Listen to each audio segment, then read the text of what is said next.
Hi friends, welcome to my channel CTET tested zone.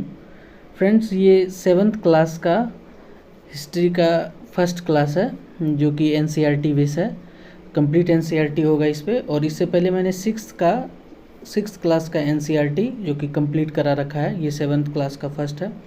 तो please मेरे इस channel पे नए आए हैं तो लाइक एंड सब्सक्राइब कीजिए। ये चैनल पे आपको सीटेट पेपर 2 का कंप्लीट क्लास कराया जाएगा। History, polity, geography 6 to 8 NCERT का, ये तीनों का, हिस्ट्री, पॉलिटी और ज्योग्राफी का 6 to 8 का एनसीईआरटी जो है इस पर कंप्लीट कराया जाएगा। और 6th का हिस्ट्री कंप्लीट हो गया, ये 7 का है। और उसके बाद 8 का होगा, फिर पॉलिटी स्टार्ट हो जाएगा और फिर ज्योग्राफी। तो मेरे इस चैनल पे नए आए हैं तो लाइक एंड सब्सक्राइब कीजिए। चलिए स्टार्ट करते हैं फ्रेंड। देखिए ये हिस्ट्री क्लास है जो कि ये एसएसटी पेपर 2 के लिए बहुत ज़्यादा इम्पोर्टेंट है। और बिहार का जो 7th फेज है यूपी टेट और DSSB में भी इससे क्वेश्चन पूछा जाता है। देखिए ये जो फर्स्ट है क्लास 7 का, इसका फर्स्ट चैप्टर का जो दिया गया है, ये देखिए, हमारे वर्षों के दौरान हुए परिवर्तन की पड़ताल, यानी जांच पड़ताल, जो वर्षों में परिवर्तन हुए उसके बारे में कह रहा है। चलिए देखिए, सबसे पहला जो पॉइंट दिया गया है ये शब्दावली है। अगर समय के साथ साथ सूचनाओं के संदर्भ बदलते हैं तो समय के साथ साथ शब्दों के अर्थ भी बदलते हैं। ये शब्दावली में ये पॉइंट था, उसमें ये दिया गया। तो फ्रेंड्स, अगर आप कॉपी और पेन लेके नहीं बैठे तो प्लीज़ ले लीजिए, क्योंकि ये क्लास में जो भी इम्पोर्टेंट पॉइंट होगा उसको नोट कीजिएगा और आपको रिवीजन करने के समय एग्ज़ाम टाइम पे बहुत ज़्यादा हेल्पफुल होगा। चलिए देखिए, नेक्स्ट है उदाहरण के लिए। इसमें जो था कि शब्दावली में उदाहरण के लिए हिंदुस्तान शब्द ही लीजिए। जैसे हिंदुस्तान शब्द के बारे में ही कहा गया है कि ये हिंदुस्तान शब्द कहाँ से कैसे लिया, उसके बारे में। आज हम इसे आधुनिक राष्ट्र भारत के अर्थ में लेते हैं। 13वीं सदी में जब फारसी के इतिहासकार मिनहाज सिराज ने हिंदुस्तान शब्द का प्रयोग किया था तो उनका आशय पंजाब और हरियाणा और गंगा यमुना के बीच में स्थित था। देखिए, मिनहाज सिराज ने जो हिंदुस्तान शब्द का प्रयोग किया था, उनका आशय था पंजाब, हरियाणा और गंगा यमुना के बीच का क्षेत्र, इन इलाकों में था। उसने इस शब्द का राजनीतिक अर्थ में उन इलाकों के लिए इस्तेमाल किया था जो दिल्ली के सुल्तान के अधिकार क्षेत्र में आते थे। ये जो अधिकार क्षेत्र थे ये दिल्ली के सुल्तान के अधिकार क्षेत्र में आते थे। देखिए, 16वीं सदी के आरंभ में बाबर ने हिंदुस्तान शब्द का प्रयोग किया। इस उपमहाद्वीप के भूगोल, पशु पक्षी और यहाँ के निवासियों की संस्कृति का वर्णन करने के लिए किया था। बाबर ने किस चीज़ के लिए किया था? तो यहाँ के भौगोलिक क्षेत्र और पशु पक्षी और यहाँ के निवासियों की संस्कृति का वर्णन करने के लिए। यह प्रयोग 14वीं सदी के कवि अमीर खुसरो ने भी प्रयोग किया, जिसने इसे हिंद के कुछ समान माना। किसके समान माना? हिंद के कुछ समान माना। नेक्स्ट पॉइंट देखिए जो कि है अभिलेखागार। ऐसा स्थान जहां दस्तावेज, अभिलेखागार के बारे में क्या कहा जा रहा है कि ऐसा स्थान जहां दस्तावेज और पांडुलिपियों को संग्रहित धर्म ग्रंथ, शासकों के वृत्तांत, संतों के लेखन तथा उपदेश, अर्जियां, अदालत के दस्तावेज, हिसाब तथा करों के खाते आदि लिखने में इसका उपयोग करने लगे। धनी व्यक्ति, शासक, जन, मठ तथा मंदिर पांडुलिपियां एकत्रित करते थे। देखिए अभिलेख के बारे में कह रहा है कि पांडुलिपियों को संग्रहित धर्म ग्रंथ, शासक वृत्तांत, संतों के लेखन, उपदेश, अर्जियां, अदालतों के दस्तावेज, हिसाब तथा करों के खाते आदि लिखने का प्रयोग करने लगे थे। धनी व्यक्ति, शासन, जनमठ तथा मंदिर पांडुलिपियां एकत्रित किया करते थे। इन पांडुलिपियों को पुस्तकालय तथा अभिलेखागार में रखा जाता था। तो पांडुलिपियों को कहाँ रखा जाता था? पुस्तकालय और अभिलेखागार में। इन पांडुलिपियों तथा दस्तावेज से इतिहासकार ने बहुत सारी विस्तृत जानकारी मिली है। अब एक इम्पॉर्टेंट इसमें दिया गया है कि ये जो इम्पोर्टेंट पॉइंट्स है फ्रेंड मैंने सारे ले रखे हैं इसमें। आप देखिए ये क्लास बहुत इम्पोर्टेंट है। देखिए मिस्र के शिहाबुद्दीन उमरी द्वारा रचित ये मसालिक था। पूछ दिया जाएगा कि मिस्र के शिहाबुद्दीन द्वारा जो रचित किया गया था उसका क्या नाम था, तो मसालिक। देखिए नेक्स्ट देखिए फ्रेंड्स, अब है भाषा तथा क्षेत्र के बारे में कहा गया है। देखिए भाषा और क्षेत्र। सन 1318 में कवि अमीर खुसरो ने इस बात पर गौर किया कि इस देश के हर क्षेत्र की एक अलग अलग भाषा है। सिंधी, लाहौरी, कश्मीरी, द्वार समुद्री, दक्षिण कर्नाटक में तेलंगानी, दक्षिण कर्नाटक में तेलंगानी, आंध्र प्रदेश में गुजरी, गुजरात में मवारी, तमिलनाडु में गोंडी, बंगाल में अवधी, पूर्वी उत्तर प्रदेश में और हिंदवी, दिल्ली के आसपास के इलाके में ये भाषाएं बोली जाती है। ये भाषाओं के बारे में बोला गया है अमीर खुसरो के द्वारा कि इन क्षेत्र में ये सभी भाषाएं बोली जाती थी। आगे देखिए नेक्स्ट पॉइंट है फ्रेंड्स इसका, पुराने और नए धर्म के बारे में कहा गया है। देखिए नेक्स्ट पॉइंट क्या है, पुराने और नए धर्म। आज हम जिसे हिंदू धर्म कहते हैं उनमें भी इसी युग में महत्वपूर्ण बदलाव आए। इन परिवर्तनों में हुए ये नए देवी देवताओं की पूजा, राजाओं द्वारा मंदिरों का निर्माण और समाज में पुरोहितों के रूप में ब्राह्मणों का बढ़ता महत्व तथा बढ़ती सत्ता आदि था। समाज में ब्राह्मणों को बहुत ज़्यादा महत्व दिया जाता था, उसी के बारे में कह रहा है। और देवी देवताओं की पूजा, मंदिरों का बढ़ता आकर्षण, ये सभी संस्कृति ग्रंथों के ज्ञान के कारण समाज में ब्राह्मणों का बड़ा आदर होता था। देखिए संस्कृत का जो ज्ञान होता था ब्राह्मणों के पास रहता था, इसलिए ब्राह्मणों को बहुत ज़्यादा आदर मिलता था। इनके संरक्षक थे, ब्राह्मणों के संरक्षक भी होते थे। नए नए शासक जो स्वयं प्रतिष्ठा की चाह में थे, इन संरक्षकों का समर्थन होने के कारण समाज में इनका दबदबा और भी बढ़ गया था। देखिए इनके जो संरक्षण थे इस कारण से समाज में इनका दबदबा और भी बढ़ गया था ब्राह्मणों का। नेक्स्ट देखिए फ्रेंड, नेक्स्ट कह रहा है कि कई शासक और इसके विद्वान धर्मशास्त्र और न्याय शास्त्रियों अर्थात उलेमा के संरक्षक देते थे। हिंदू धर्म की भांति इस्लाम के अनुयायी भी अपने धर्म को अलग अलग तरह से व्याख्या करते थे। जैसे हिंदू धर्म अपने धर्म को अलग अलग तरह से व्याख्या करते थे, उसी तरह इस्लाम धर्म के अनुयायी भी अपने धर्म को अलग अलग तरह से व्याख्या करते थे। अब देखिए इसमें एक नेक्स्ट पॉइंट दिया गया है फ्रेंड, 19वीं सदी के मध्य में अंग्रेज इतिहासकार ने भारत के लिए 3 युगों में बांटा। भारत को 3 युगों में बांटा था। कौन कौन से, तो वो था हिंदू, मुस्लिम और ब्रिटिश। ये 19वीं सदी के मध्य में अंग्रेजी इतिहासकार ने भारत को तीन वर्गों में बांटा था, जो कि था हिंदू, मुस्लिम और ब्रिटिश। नेक्स्ट देखिए फ्रेंड, नेक्स्ट देखिए, ये जितने भी फर्स्ट चैप्टर में इम्पोर्टेंट पॉइंट थे मैंने सभी का जिक्र किया है। और ये अब चैप्टर सेकंड आता है फ्रेंड्स। देखिए चैप्टर सेकंड कह रहा है कि राजा और उसके राज्य के बारे में। अब देखिए इसमें सबसे पहला पॉइंट है नए राजवंशों का उदय, नए राजवंश के उदय के बारे में। 7वीं सदी आते आते उपमहाद्वीप के विभिन्न भागों में बड़े भूस्वामी और योद्धा सरदार अस्तित्व में आ चुके थे। राजा लोग प्रायः अपने मातहत या सामंत के रूप में मान्यता देते थे।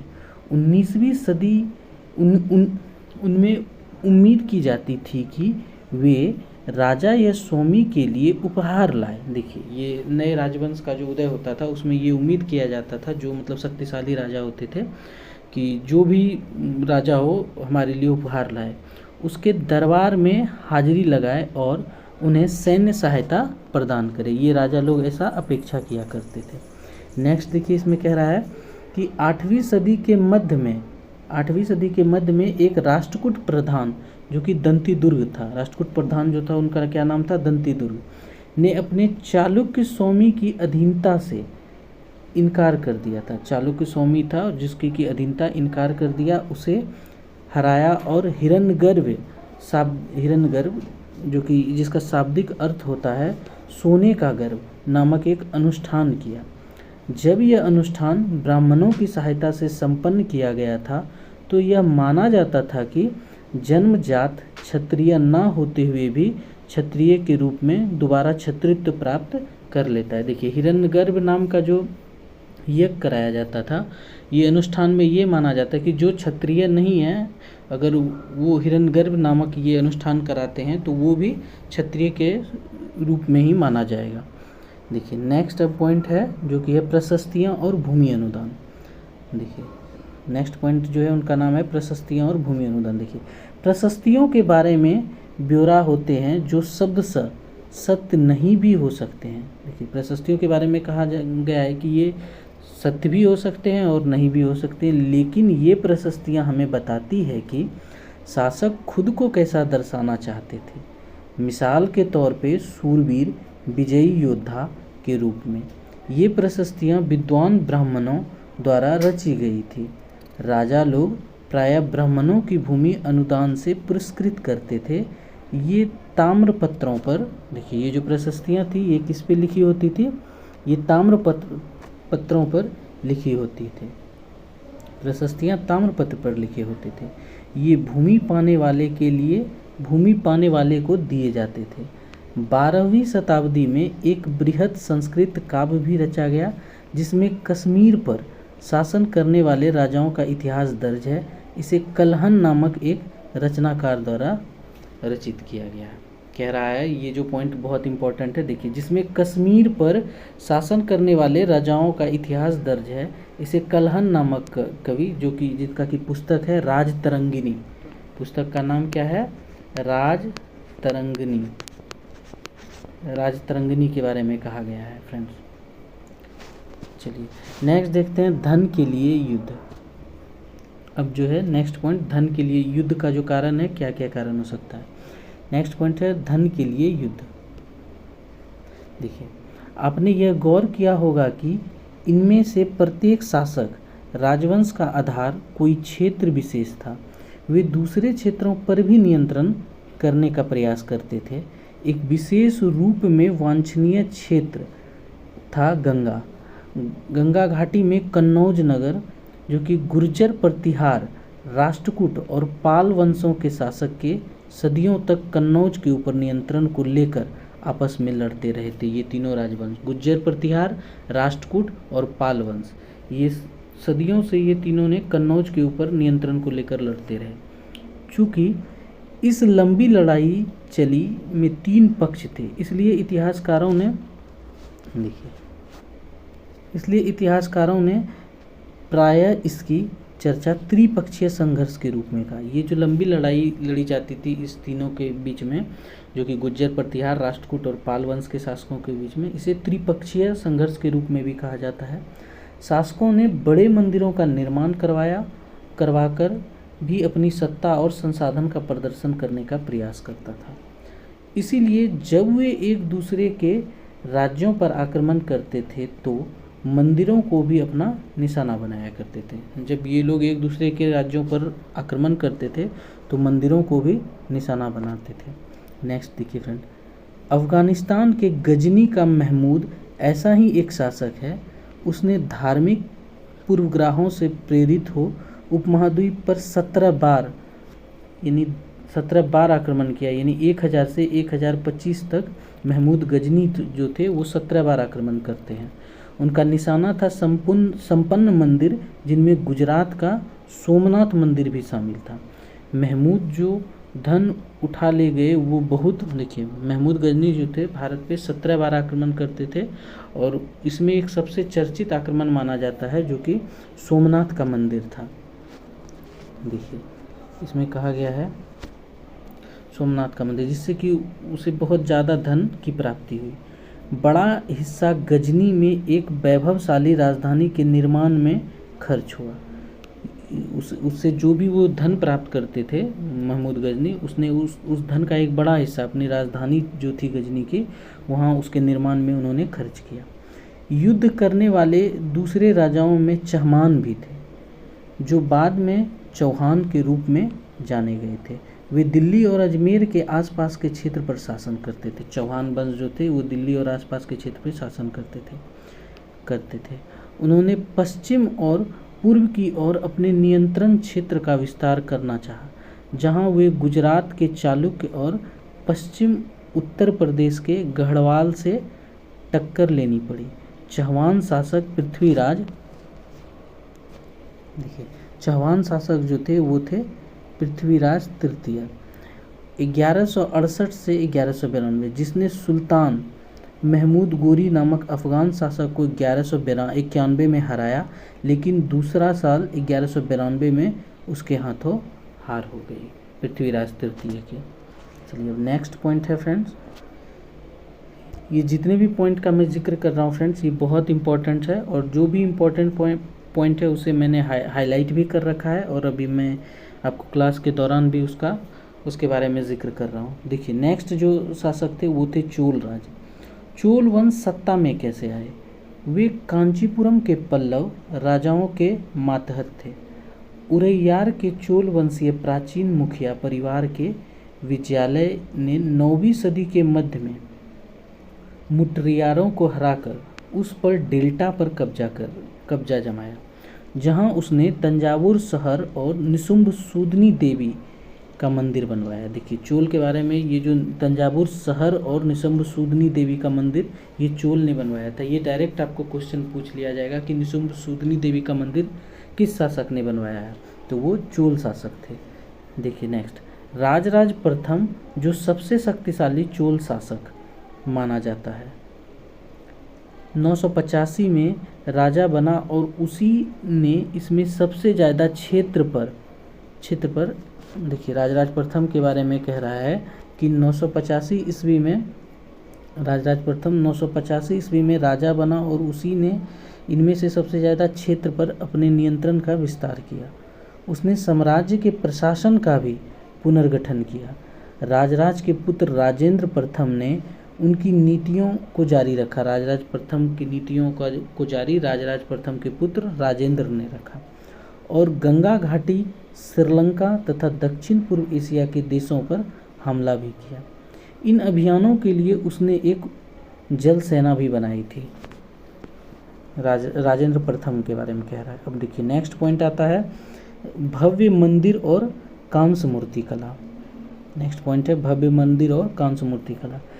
राजराज और राजेंद्र प्रथम द्वारा बनाए गए तंजावुर और गंगईकोंड चोलपुरम बड़े मंदिर स्थापत्य की मूर्ति कला की दृष्टि से एक चमत्कार माना जाता है। देखिए क्या कह रहा है कि राजराज और राजेंद्र प्रथम द्वारा बनवाए गए तंजावुर और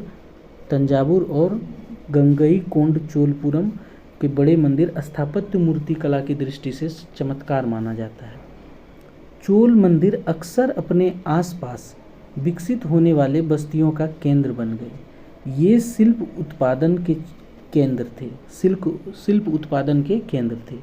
ये मंदिर शासकों और अन्य लोगों द्वारा दी गई भूमि से भी संपन्न हो गए थे। नेक्स्ट देखिए, चोल कांस्य प्रतिमाएं संसार की उत्कृष्ट कांस्य प्रतिमाओं में गिनी जाती है। ये बहुत इंपॉर्टेंट है। चोल की जो कांस्य प्रतिमाएं हैं वो संसार के उत्कृष्ट कांस्य प्रतिमाओं में गिनी जाती है। नेक्स्ट देखिए, ज़्यादातर प्रतिमाएं जो देवी देवताओं की होती थी, लेकिन कुछ प्रतिमाएं भक्तों की भी बनाई जाती थी। कहा जा रहा है इसके बारे में कि ज़्यादातर जो प्रतिमाएं होती थी वो देवी देवताओं की होती थी, लेकिन कुछ प्रतिमाएं ऐसे थे जो कि भक्तों के लिए भी बनाए गए थे। अब देखिए ये जो पॉइंट्स है फ्रेंड जिसको मैंने हाईलाइट किया ये बहुत इम्पोर्टेंट है, जो कि चोल काल के भूमि के प्रकार के बारे में बताता है।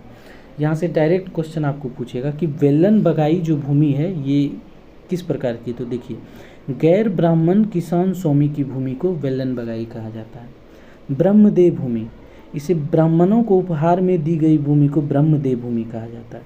फिर देखिए नेक्स्ट है साला भोग, किसी विद्यालय के रखरखाव के लिए भूमि को साला भोग कहा जाता है। फिर है देवदान, देवदान जो है तिरुनमट्टक कानी मंदिर को उपहार में दी गई भूमि को देवदान कहा गया है। नेक्स्ट पॉइंट देखिए फ्रेंड, नेक्स्ट है पल्ली चंदम। देखिए पल्ली चंदम के बारे में, जैन संस्थानों को दान में दी गई भूमि को पल्ली चंदम। ये भूमि के बारे में था फ्रेंड्स। अब नेक्स्ट जो पॉइंट है फ्रेंड्स, ये अभिलेख और लिखित सामग्री के बारे में देखिए। अभिलेख और लिखित सामग्री, जो कि उत्तर मेरूर अभिलेख के अनुसार सभा की सदस्यता उत्तर मेरूर अभिलेख के अनुसार सभा की सदस्यता के लिए इच्छुक लोग को ऐसी भूमि का स्वामी होना चाहिए जहाँ से भू राजस्व वसूला जाता है। अब इसमें भी देखिए पॉइंट है कि जो कि भू राजस्व वसूलने के लिए जो ये भूमि के मतलब सदस्य बनेंगे, अभिलेख और लिखित सामग्री में जो दिया गया है उनमें जो सदस्य बनेंगे उनके लिए क्या क्या सदस्यता होना अनिवार्य है। देखिए, उनके पास अपना घर होना चाहिए, उनकी उम्र 35 से 70 वर्ष होनी चाहिए, उन्हें वेदों का ज्ञान होना चाहिए, उन्हें प्रशासनिक मामलों की अच्छी जानकारी होनी चाहिए और ईमानदार होना चाहिए। नेक्स्ट पॉइंट कह रहा है, यदि कोई पिछले 3 साल से किसी समिति का सदस्य रहा है तो वह किसी समिति का सदस्य नहीं बन सकता। देखिए, इसके बारे में कहा है कि अगर वो पिछले 3 साल से किसी समिति का सदस्य रहा है तो वह किसी समिति का सदस्य नहीं बन सकता। नेक्स्ट पॉइंट देखिए, जिसने अपने या अपने संबंधियों के खाते जमा नहीं कराए वह चुनाव नहीं लड़ सकता। नेक्स्ट पॉइंट है, अभिलेखों में राजाओं और शक्ति संपन्न पुरुषों के बारे में भी जानकारी मिलती है।